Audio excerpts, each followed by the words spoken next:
Hello students, कैसे हैं आप सब। आई होप आप सभी अच्छे होंगे। मैं आरती आप सभी का अपने परिवार फिजिक्स गुरु में हार्दिक स्वागत करती हूँ, जहां पर हम पढ़ते हैं केमिस्ट्री और फिजिक्स ग्रेजुएशन के लिए। और आज की क्लास है बीएससी सेकेंड ईयर के लिए, जिसमें हम पढ़ रहे हैं हमारी इनऑर्गेनिक केमिस्ट्री। और ये हमारी यूनिट 2 का लास्ट टॉपिक है, मतलब इस टॉपिक के बाद हमारी यूनिट 2 कंप्लीट हो जाएगी।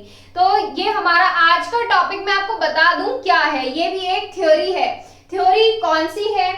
ये है हमारी आज की वर्नर्स थ्योरी। वर्नर थ्योरी के बारे में आज हम पढ़ने वाले हैं। तो आज का मेन टॉपिक क्या है? हमारा वर्नर थ्योरी है। अब वर्नर थ्योरी क्या है, किसने दी थी और क्यों दी थी, पहले हम ये पता कर लेते हैं। अब वर्नर थ्योरी जो है एल्बर्ट वर्नर नाम के साइंटिस्ट ने दी थी। किस लिए? कोबाल्ट और प्लेटिनम के हमारे दो कॉम्प्लेक्स, कोबाल्ट, आपने कोबाल्ट सुना है, और पीटी प्लेटिनम, कोबाल्ट और प्लेटिनम के जो हमारे कॉम्प्लेक्स बनते हैं, कोबाल्ट अपना कोई कॉम्प्लेक्स बनाता है, प्लेटिनम अपना कोई कॉम्प्लेक्स बनाता है, इनके लिए हम वर्नर थ्योरी पढ़ते हैं। मतलब बेसिकली हम इसमें डिस्कस करने वाले हैं कोबाल्ट और प्लेटिनम के कॉम्प्लेक्सेस के बारे में, कि कोबाल्ट और प्लेटिनम किस टाइप के कॉम्प्लेक्स बनाते हैं और उनमें बॉन्डिंग किस तरह से होती है। तो आज हम ये डिस्कस करने वाले हैं इसमें। तो अभी मैंने आपको बताया ये थ्योरी किसने दी थी? एल्बर्ट वर्नर ने दी थी। एल्बर्ट वर्नर ने दी थी कोबाल्ट और पीटी के लिए, और उसके लिए उन्होंने कुछ रूल्स भी बताए थे जो हमारे मेटल और लिगेंड से रिलेटेड है। अब इसमें हमने क्या बताया? इसमें हमने बताया सीओ और पीटी, सीओ पीटी के कॉम्प्लेक्स के बारे में पढ़ने वाले हैं हम। अब जब कॉम्प्लेक्स की बात हुई है, कॉम्प्लेक्स की जब बात हुई है, तो कॉम्प्लेक्स किस तरीके से होता है? हमारा एम एल इस टाइप का हमारा कॉम्प्लेक्स होता है। तो हम इसमें डिस्कस करेंगे किसके बारे में? मेटल और लिगेंड के बीच बॉन्डिंग किस तरह से होती है उसके बारे में हम डिस्कस करेंगे इसमें, और फिर बाद में पढ़ेंगे इसमें सीओपीटी के कॉम्प्लेक्सेस के बारे में। तो इसमें आज की वर्नर थ्योरी का आप क्या बोल सकते हैं? वर्नर थ्योरी के बारे में आप बोल सकते हैं कि ये एल्बर्ट वर्नर ने दी थी कोबाल्ट और पीटी के कॉम्प्लेक्स के बारे में, कोबाल्ट और पीटी के कॉम्प्लेक्स की प्रॉपर्टीज को पता करने के बारे में। तो चलिए आज स्टार्ट करते हैं हमारी वर्नर थ्योरी। और इसमें कुछ चीजें हम ऐसी लिखेंगे जो आपको पहले नहीं पता थी, जैसे हमारी प्राइमरी वैलेंसी, या आप उसको क्या बोल सकते हैं? प्राइमरी वैलेंसी को आप बोलते हैं आयोनाइजेबल वैलेंसी भी बोल सकते हैं। ये किस तरीके से रिलेट करती है? आयोनाइजेबल वैलेंसी या ऑक्सिलरी वैलेंसी या नॉन आयोनाइजेबल वैलेंसी, इस तरह की वैलेंसीज क्या होती हैं और ये किस तरीके से रिलेट करती है हमारे कॉम्प्लेक्स के लिए। तो आज हम मेनली इनके बारे में भी पढ़ने वाले हैं। और लास्ट टर्न पे हमने इसमें एक टॉपिक किया था, वीबीटी किया था। तो वीबीटी में हमने एक स्पेक्ट्रोकेमिकल सीरीज के बारे में बोला था, जिससे आप लिगेंड्स का इजीली पता कर सकते हो। अगर आपको वीबीटी के लिए, वीबीटी बनाने के लिए दे दी जाए किसी भी कॉम्प्लेक्स के लिए कि इस कॉम्प्लेक्स की ज्योमेट्री, स्ट्रक्चर, क्या बोल सकते हैं, मैग्नेटिक बिहेवियर, ये फाइंड कीजिए, तो आप इजीली फाइंड कर सकते हो। तो वो करेंगे हम अब इस सेशन के लास्ट में। तो फिलहाल स्टार्ट करते हैं हमारी वर्नर थ्योरी। तो पहले हम इसमें लिखने वाले हैं कि वर्नर थ्योरी किसने दी थी। Albert Werner gave experimental evidence. Albert Werner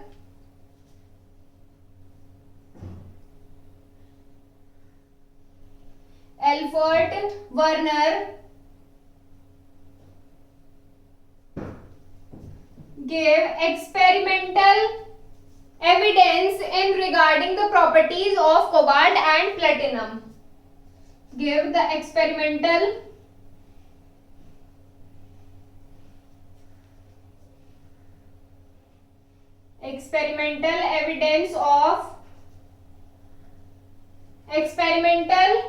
evidence in regarding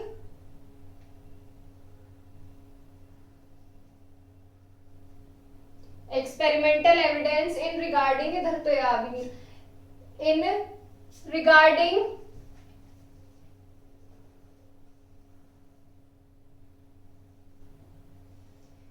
किसके बारे में बताना है हमें? प्रॉपर्टीज के बारे में, कोबाल्ट और प्लेटिनम की प्रॉपर्टीज के बारे में। प्रॉपर्टीज ऑफ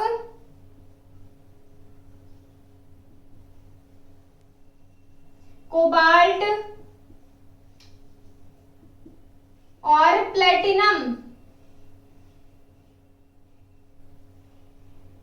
कोबाल्ट और प्लेटिनम की प्रॉपर्टीज के बारे में बताता है और इनके कॉम्प्लेक्स के बारे में।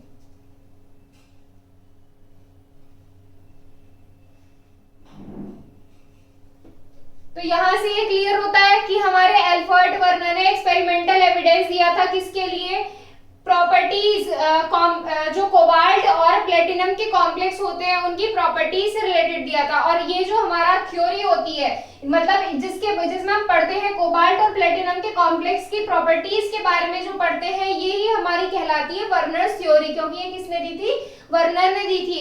तो इसमें लिखेंगे it is known as Werner's theory, known as Werner's theory. क्या कहलाती है हमारी, वर्नर्स थ्योरी कहलाती है। अब ये हमारे कुछ फैक्ट्स पे हमारी बेस है। ये किस फैक्ट पे बेस है, कौन कौन से इसके फैक्ट्स है, कौन कौन से आप इसके रूल्स बोल सकते हैं इस तरीके से, तो ये भी हम लिखेंगे इसमें। पहले आप इसको नोट कीजिए, फिर हम इनके पॉइंट टू पॉइंट रूल्स लिखते चलेंगे। नोट कीजिए पहले इसको, देखिए इसमें पहले क्या लिखेंगे, it is based on the following facts, और वो फैक्ट्स हम पॉइंट टू पॉइंट लिखते भी चलेंगे और उनको समझते भी चलेंगे। चलिए, it is based on following facts, it is based on following facts.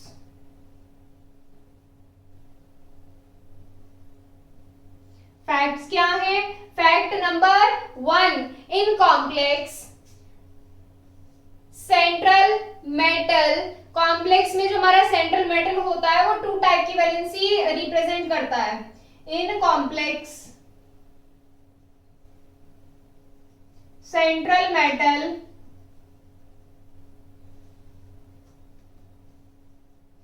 Will represent, central metal क्या करता है, रिप्रेजेंट करता है 2 टाइप्स की valencies, will represents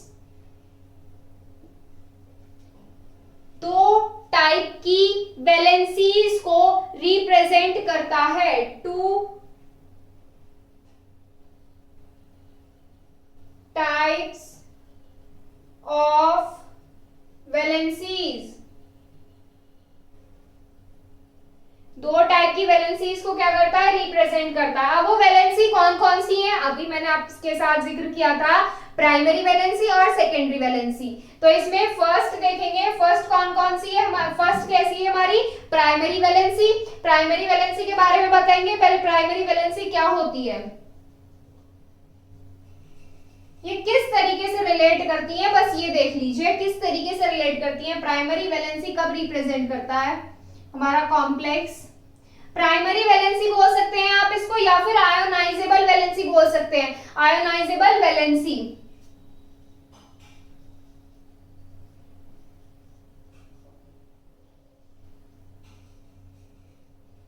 primary valency या आयोनाइजेबल वैलेंसी आप इसको बोल सकते हैं। तो देखिए प्राइमरी वैलेंसी आयोनाइजेबल वैलेंसी क्या होती है, प्राइमरी वैलेंसी आयोनाइजेबल वैलेंसी जो होती है मेटल की, वो इक्वल होती है, किसके इक्वल होती है, ऑक्सीडेशन नंबर के इक्वल होती है। कि मेटल पर जो हमारी ऑक्सीडेशन नंबर आती है वो इक्वल आती है हमारी प्राइमरी वैलेंसी के, क्या आती है, प्राइमरी वैलेंसी के इक्वल होती है। Primary valency of metal, primary valency of metal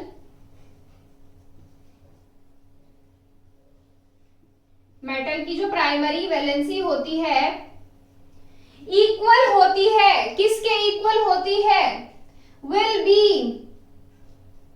B equal, बराबर होती है, will be equal to the oxidation number of metal, metal की ऑक्सीडेशन नंबर के इक्वल होती है, oxidation number of metal,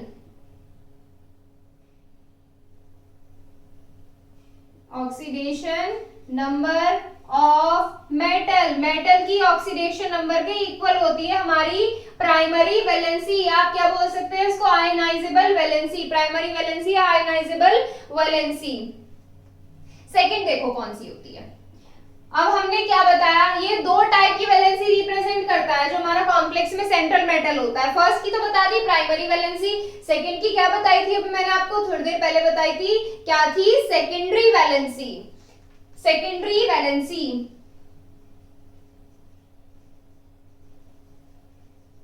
secondary या नॉन आयनाइजेबल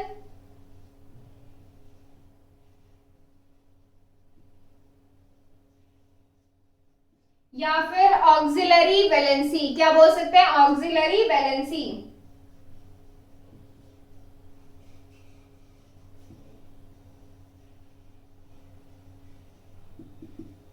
ये होती है हमारी इसमें सेकंड टाइप। सेकंड टाइप कैसा है, अब इसमें ये किस तरीके से रिलेट करता है, हमारी जो सेकेंडरी नॉन आयनाइजेबल या ऑक्सिलरी वैलेंसी होती है ये इक्वल होती है कॉम्प्लेक्स के कोऑर्डिनेशन नंबर के। कॉम्प्लेक्स का जितना भी कोऑर्डिनेशन नंबर होगा ये इसके इक्वल आएगी। तो यहां से आप क्या लिख सकते हैं, प्राइमरी सेकेंडरी वैलेंसी, प्राइमरी तो हो चुकी है हमारी, secondary valency of metal, metal की तो बात चल रही है यहाँ पे, primary secondary valency of metal will be equal, किसके इक्वल होगी, will be equal to the number of coordination number, coordination number के इक्वल होगी, नंबर ऑफ कोऑर्डिनेशन नंबर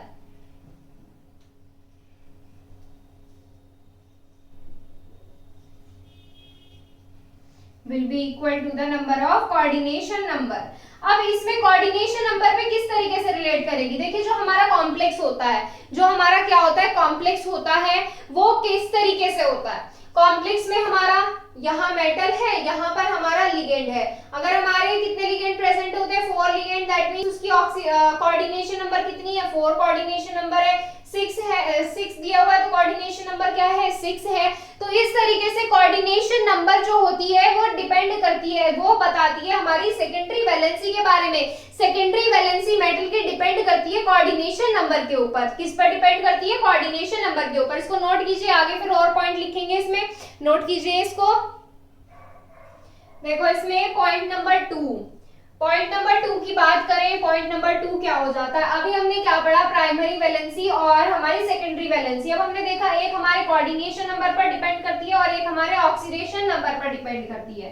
तो अब इसमें बात करते हैं कॉम्प्लेक्स के टाइप के बारे में। अब कॉम्प्लेक्स के टाइप के बारे में क्यों बात कर रहे हैं हम, देखिए जब ऑक्सीडेशन नंबर की बात आती है, ऑक्सीडेशन नंबर हम किसके निकालते हैं, ऑक्सीडेशन नंबर हमारा रिप्रेजेंट करता है चार्ज वाले जो हमारे कॉम्प्लेक्स होते हैं, जो हमारे क्या होते हैं, कॉम्प्लेक्स होते हैं। कॉम्प्लेक्स में जो मेटल होता है वो हमारी दोनों वैलेंसी को क्या कर रहा है, दोनों वैलेंसी को सेटिस्फाई कर रहा है। दोनों वैलेंसी कौन कौन सी, प्राइमरी भी और हमारी सेकेंडरी वैलेंसी भी। अब बात करें प्राइमरी वैलेंसी किससे सेटिस्फाई होती है, प्राइमरी वैलेंसी सेटिस्फाई होती है चार्ज मॉलिक्यूल से, चार्ज मॉलिक्यूल से, जिस मॉलिक्यूल पर चार्ज हो। अब जिस मॉलिक्यूल पर चार्ज प्रेजेंट होगा उसी मॉलिक्यूल के लिए तो आप वो निकाल सकते हैं, क्या निकाल सकते हैं, ऑक्सीडेशन नंबर। अगर उस पर कोई चार्ज नहीं है तो क्या आप ऑक्सीडेशन नंबर फाइंड कर सकते हैं, नहीं कर सकते, चार्ज से ही तो ऑक्सीडेशन नंबर फाइंड करेंगे आप। तो इसमें हमारा सेकंड पॉइंट क्या हो जाता है, सेकंड पॉइंट ये हो जाता है कि हमारे जो कॉम्प्लेक्स में मेटल होता है दोनों कंडीशन को सेटिस्फाई करता है, दोनों वैलेंसीज को सेटिस्फाई करता है। कौन कौन सी, प्राइमरी और सेकेंडरी वैलेंसी, जिसमें से हमारी प्राइमरी वैलेंसी सेटिस्फाई होती है चार्ज मॉलिक्यूल से। अब आ जाते हैं हमारी सेकेंडरी वैलेंसी पर। सेकेंडरी वैलेंसी किस तरह के मॉलिक्यूल से सेटिस्फाई होगी, सेकेंडरी वैलेंसी सेटिस्फाई करने के लिए कॉम्प्लेक्स चाहे न्यूट्रल हो चाहे चार्ज हो, ये दोनों से सेटिस्फाई हो जाएगा। अब चार्ज का कॉम्प्लेक्स से कोऑर्डिनेशन नंबर पर कोई इफेक्ट पड़ता है, नहीं पड़ता ना, तो कोऑर्डिनेशन नंबर तो उसकी उतनी ही रहने वाली है, कोऑर्डिनेशन नंबर में तो कोई चेंज नहीं आने वाला चार्ज से। तो आप क्या बोल सकते हैं कि प्राइमरी वैलेंसी रिप्रेजेंट करता है सिर्फ चार्ज कॉम्प्लेक्स की, कॉम्प्लेक्स चार्ज मॉलिक्यूल की, मॉलिक्यूल कैसा हो, चार्ज हो। और सेकेंडरी वैलेंसी रिप्रेजेंट करने के लिए कॉम्प्लेक्स पर, मॉलिक्यूल पर चाहे चार्ज हो या ना हो, वो सेकेंडरी वैलेंसी रिप्रेजेंट कर सकता है। तो यहाँ से क्या आ जाता है कि हमारा जो चार्ज मॉलिक्यूल होता है ये दोनों उसमें पार्टिसिपेट करता है, दोनों वैलेंसीज में पार्टिसिपेट करता है। कौन कौन सी? प्राइमरी भी और सेकेंडरी भी, यानी कि चार्ज मॉलिक्यूल दोनों वैलेंसीज रिप्रेजेंट कर सकता है। सेकेंड पॉइंट हमारा यही होने वाला है। लिखेंगे अब इसमें, नोट्स तो बनाने हैं, तो इसमें पहले क्या बताएंगे कि हमारे इन कॉम्प्लेक्स, हर कॉम्प्लेक्स में हमारा मेटल क्या करता है? सेटिस्फाई करता है both valencies in each complex. लिखिए इसमें, in each complex, in each complex metal will satisfy its both valencies. Metal will satisfy its both valencies. दोनों वैलेंसी को क्या कर सकता है? सेटिस्फाई कर सकता है, वैलेंसीज। अब इसमें आगे लिखेंगे हमारे प्राइमरी वैलेंसी के लिए, primary valency satisfied by the charge molecule, primary valency satisfied by the charge molecule.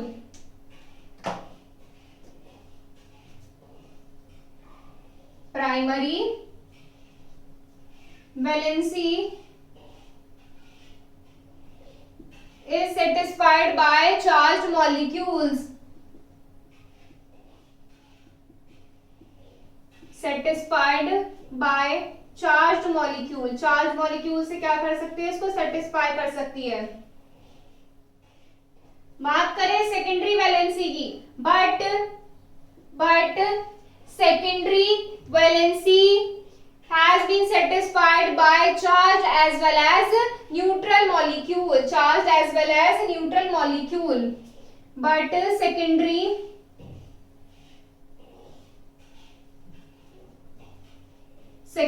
valency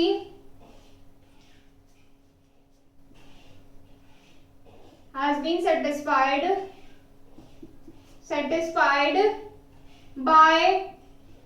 by charged as well as, charge और न्यूट्रल मॉलिक्यूल के साथ भी आप इसको क्या कर सकते हैं? सेटिस्फाई कर सकते हैं। Charge as well as neutral molecule. ये चीज क्लियर है कि हमारी कौन सी वैलेंसी किसको सेटिस्फाई करती है। अब इसमें एक चीज देखिए, कॉमन क्या है? इसमें चार्ज वैलेंसी कॉमन है, तो आप क्या बोल सकते हैं? आप इसमें, it means that charge molecule participate in primary and secondary valency, primary के साथ साथ सेकेंडरी वैलेंसी में भी हमारा पार्टिसिपेट करता है। It means that charged molecule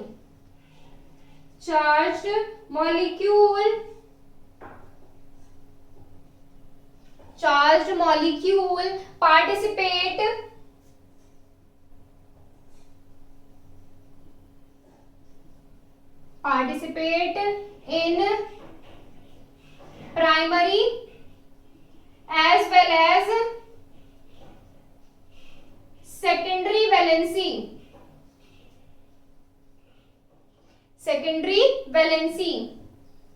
ये हो गया हमारा सेकंड पॉइंट। नोट कीजिए। थर्ड पॉइंट की बात करते हैं। फिर थर्ड पॉइंट में हम बात करते हैं हमारे कॉम्प्लेक्स के बारे में। अब इसमें भी तो हमने कॉम्प्लेक्स के बारे में बताया था कि कॉम्प्लेक्स का मेटल इस तरीके से बिहेव करता है। पहले इसको नोट कीजिए। थर्ड पॉइंट इसमें कब लिखेंगे? फिर देखिए, अब बात करते हैं मेटल और लिगेंड के बीच की बॉन्डिंग के बारे में। मेटल और लिगेंड के बीच की बॉन्डिंग के बारे में बात करते हैं। बॉन्डिंग के बारे में कैसे बात करेंगे? अब हम पहले इसमें लिख लें। क्या लिखेंगे अब इसमें? देखो, in complex metal has capacity, in complex metal has capacity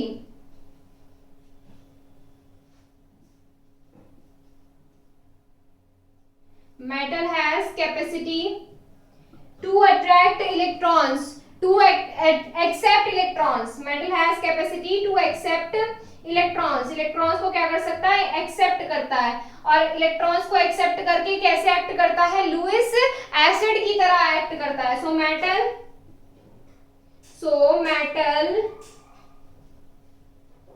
is Lewis acid. Metal क्या है, लुईस एसिड होता है। ये चीज क्लियर है। मेटल क्या होता है हमारा, लुईस एसिड होता है, और ये हमारे कुछ न्यूट्रल या चार्ज मॉलिक्यूल से घिरा हुआ होता है, और वो न्यूट्रल और चार्ज मॉलिक्यूल्स क्या होते हैं, हमारे लिगेंड्स होते हैं। And it is surrounded by the number of ligands, and it is surrounded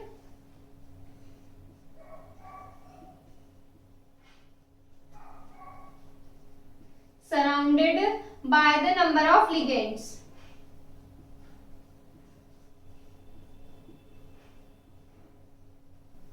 ये हमारा क्लियर है, क्लियर है ये इतना या नहीं। देखिए हमने जब इसमें स्ट्रक्चर भी, वैसे ये पॉइंट मैं आपको पहले भी समझा चुकी हूँ, पहले काफी सारी क्लास में ये हो चुका है, डीपली एक्सप्लेन हो चुका है। देखो हमारा क्या है, लिगेंड है, ये हमने क्या किया, कोऑर्डिनेशन नंबर 4 के लिए किया।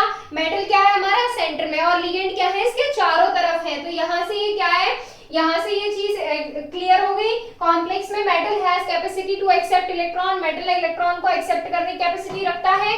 सो metal ion Lewis acid, accept करने वाला लुईस एसिड की तरह एक्ट करता है, और डोनेट करने वाला लुईस बेस की तरह एक्ट करता है। और it is surrounded by a number of ligands, ये कुछ लिगेंड से सराउंडेड रहता है, घिरा हुआ रहता है। अब इसमें हम बात करते हैं लिगेंड और मेटल के बॉन्ड के बारे में। लिगेंड और मेटल का बॉन्ड कैसा होता है, अब बॉन्ड कैसा बनाता है, लिगेंड जो बॉन्ड बनाता है हमारा कोऑर्डिनेट बॉन्ड बनाता है मेटल के साथ में, मेटल के साथ में कोऑर्डिनेट बॉन्ड बनाता है। And it will form coordinate bond with metal, it will form coordinate bond with metal, metal के साथ में कैसा बॉन्ड बनाता है, कोऑर्डिनेट बॉन्ड बनाता है। अब इसमें बात करते हैं हमारे ये जो हमारे लिगेंड होते हैं, ये जो हमारे मोनोडेंटेट लिगेंड्स, जितने भी हमारे मोनोडेंटेट लिगेंड मेटल के चारों तरफ घिरे रहते हैं, उन्हें ही हम क्या बोलते हैं, कोऑर्डिनेशन नंबर बोलते हैं। क्या बोलते हैं, कोऑर्डिनेशन नंबर बोलते हैं। And the number of monodentate ligand, the number of monodentate ligand, the number of monodentate ligand क्या कहलाते हैं, ये हमारे कहलाते हैं क्या, हमारे कोऑर्डिनेशन नंबर, कि जितने हमारे मोनोडेंटेट लिगेंड होंगे उतनी उसकी कॉम्प्लेक्स की कोऑर्डिनेशन नंबर होगी, as known as coordination number. Coordination number क्या कहलाती है, उसकी कोऑर्डिनेशन नंबर कहलाती है। इतनी चीज क्लियर है। अब इसमें बात करते हैं हमारे कोऑर्डिनेशन नंबर की, तो बात हो गई। अब इसमें कॉम्प्लेक्स के बारे में बात करते हैं कि वो बाउंड्री हमारी जो कॉम्प्लेक्स को हमारे सिंपल आयन से अलग करती है, वो क्या कहलाती है, वो बाउंड्री। कॉम्प्लेक्स के चारों तरफ ये जो होता है, ये क्या होता है हमारा, जब हमने यूनिट 2 स्टार्ट की थी तो उसमें फर्स्ट हमने क्या पढ़ा था, साल्ट और कॉम्प्लेक्स के बारे में पढ़ा था, कॉम्प्लेक्स साल्ट के बारे। तो हमने इसका जिक्र किया था कि ये हमारे जो ब्रैकेट्स होते हैं इसको क्या बोलते हैं, कॉम्प्लेक्स की चारों तरफ जो होते हैं इनको बोलते हैं कोऑर्डिनेशन स्फीयर। क्या बोलते हैं, कोऑर्डिनेशन स्फीयर। तो इसमें नेक्स्ट चीज हम ये लिखने वाले हैं, and the boundary which isolates the boundary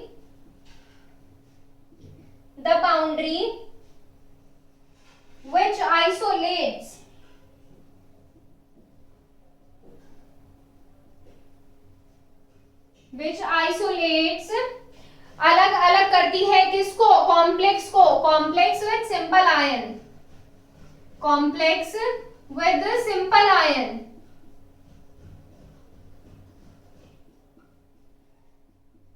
simple ion से क्या करती है, अलग कर देती है, is known as coordination sphere, is known as क्या कहलाती है वो, कोऑर्डिनेशन स्फीयर।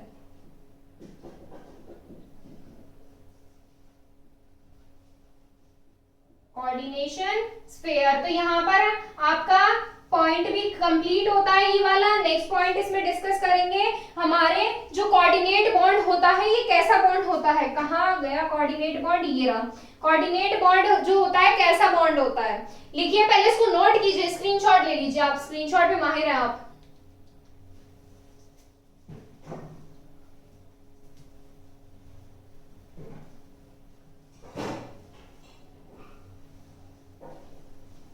देखिए इसमें नेक्स्ट पॉइंट क्या होने वाला है, 4 पॉइंट हम कोऑर्डिनेट बॉन्ड के बारे में डिस्कस करेंगे। कोऑर्डिनेट बॉन्ड जो होता है हमारा कैसा होता है, जब हमारे लिगेंड से मेटल अटैच्ड होता है कोऑर्डिनेट बॉन्ड से। कोऑर्डिनेट बॉन्ड जो होता है ये एक स्ट्रॉन्ग बॉन्ड होता है। स्ट्रॉन्ग बॉन्ड होने की वजह से इसमें हमारा क्या होता है, स्ट्रॉन्ग बॉन्ड होने की वजह से इसमें हमारा लिगेंड अलग नहीं हो पाता मेटल से।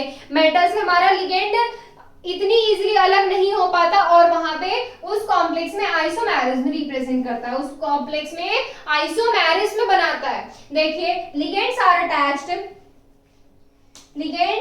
Attached to metal. Ligands last point है ये इसमें। फिर इसके बाद स्पेक्ट्रोकेमिकल सीरीज लिखेंगे। Ligands are attached by ligands are attached to central metal by coordinate bond। coordinate bond ही तो है ये हमारा।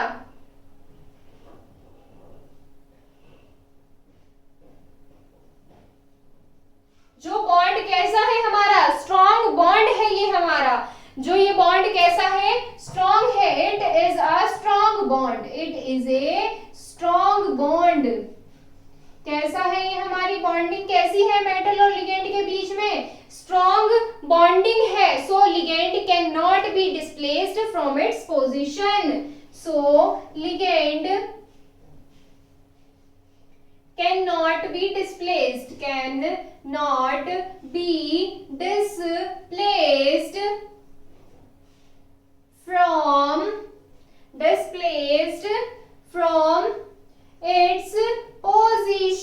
from its position और उसकी पोजीशन से क्या नहीं हो पाता, अलग नहीं हो पाता है। And it poses the isomerism in complex and it poses the isomerism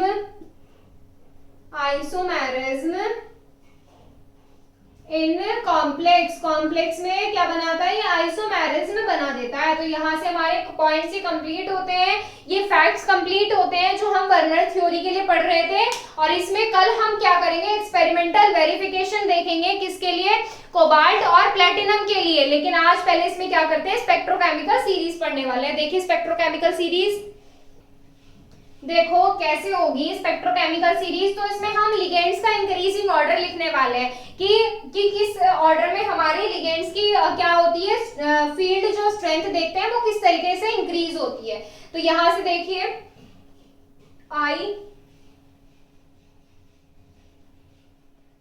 Br Cl F minus. तो यहाँ से क्या आ जाते हैं हमारे, यहाँ तो हेलोजन्स आ जाते हैं। फिर उसके बाद क्या आ जाता है हमारा OH आ गया। फिर उसके बाद क्या आ जाता है हमारा, उसके बाद आएगा EN इथाइलिन डायमीन। फिर उसके बाद आता है हमारा H2O और फिर इसके आगे देखिए क्या आता है, इसके आगे आता है हमारा C2H4 C2O4। क्या आता है हमारा C2O4 -2। फिर इसके बाद क्या आता है हमारा, इसके आगे आता है हमारा NH3 फिर NO2 और फिर हमारा क्या आता है COCN। क्या आता है CnCO। पहले हमारा क्या आता है, इस तरीके से हमारे क्या होते हैं, ये स्पेक्ट्रोकेमिकल सीरीज दी हुई है इंक्रीजिंग ऑर्डर में। देखो आई क्या है, सबसे वीक है, फिर Br है, फिर Cl है, फिर OH है, फिर En H2O C2O4, फिर हमारा क्या है NH3 है, फिर हमारा क्या है अमोनिया है NH3, फिर हमारा क्या है NO2 माइनस, फिर हमारा Cn है और फिर हमारा क्या है CO है।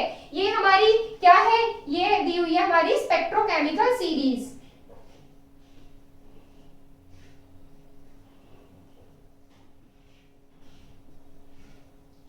स्पेक्ट्रोकेमिकल सीरीज और ये लिगेंड की फील्ड स्ट्रेंथ दी हुई है। लिगेंड की फील्ड स्ट्रेंथ दी हुई है, लिगेंड से रिलेटेड है ये। तो यहाँ से आप इजीली फाइंड कर सकते हैं कि कौन सा लिगेंड हमारा ज्यादा स्ट्रॉन्ग है, कौन सा वीक है। जैसे हमारे ये वाले जो है ये 3, ये 2 और ये हमारे स्ट्रॉन्ग है, और बाकी इससे आगे जो है हमारी स्ट्रेंथ कैसी है, इनकी कमजोर है। तो चलिए इसमें कल करते हैं हमारे कोबाल्ट और प्लेटिनम के कॉम्प्लेक्सेस के बारे में। आज के लिए बस इतना ही। थैंक यू सो मच, मिलते हैं आपसे कल नेक्स्ट क्लास में।